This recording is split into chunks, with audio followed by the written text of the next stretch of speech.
Oasis Audio presents The Hardy Boys' Adventures, Number 9, The Curse of the Ancient Emerald, by Franklin W. Dixon. Read for you by Tim Gregory.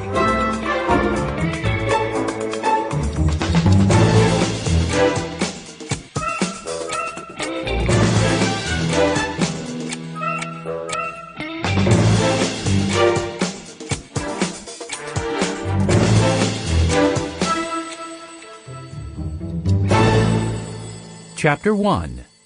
The Emerald of Hastara. Frank.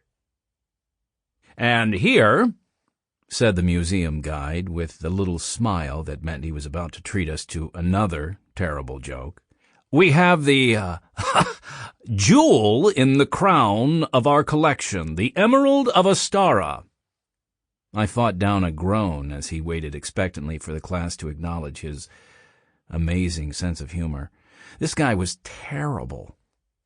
"Don't give up the day job," called someone from the back of the group.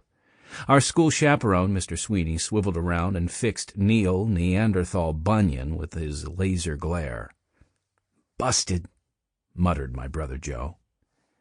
Neanderthal's grin faded under Mr. Sweeney's withering look. "Sorry, sir," he mumbled. "The Emerald of Hastara," said the tour guide, determined not to be derailed from his lecture, "is over 2,500 years old, and can be traced back to ancient Persia. That's modern-day Iran to you." I whistled appreciatively and leaned in to inspect the egg-sized jewel. Hidden lights inside the glass case made the green stone twinkle and glint. It looked like something Indiana Jones would fight to get his hands on. "The jewel is believed to be cursed." "Really?" interrupted Joe. "What kind of curse?" Joe had been looking pretty bored since the class arrived at the Bayport History Museum for our school trip. But talk of an ancient curse was enough to get him interested. "It was given to the Sultan of Hastara as a gift," said the guide.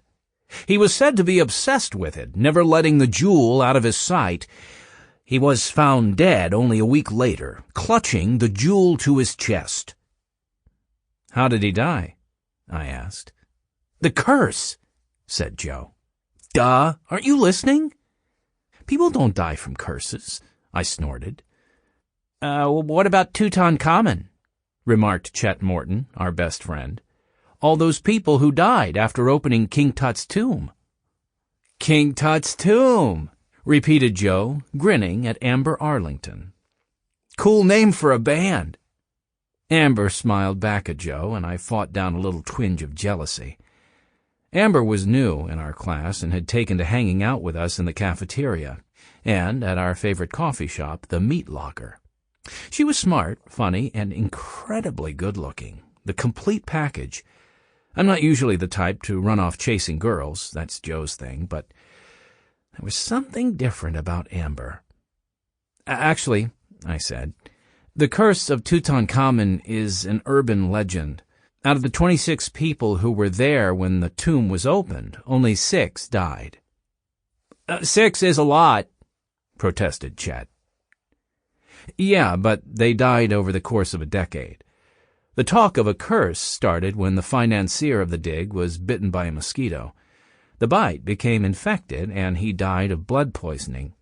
"Didn't Sir Arthur Conan Doyle believe in the curse?" asked Amber. I knew I was right about her. Looks and brains. "He sure did." Kind of weird, huh? The creator of Sherlock Holmes, the most analytical detective in history, believing in curses and magic. He was a well-known believer in the occult. "It's so cool that you know all that," said Amber. I felt heat in my cheeks. "No, it's nothing. I'd just like to read up on history." Joe grabbed me by the neck and tried to give me a noogie. "Yeah, my brother the egghead." "Joe Hardy." Sample complete. Ready to continue?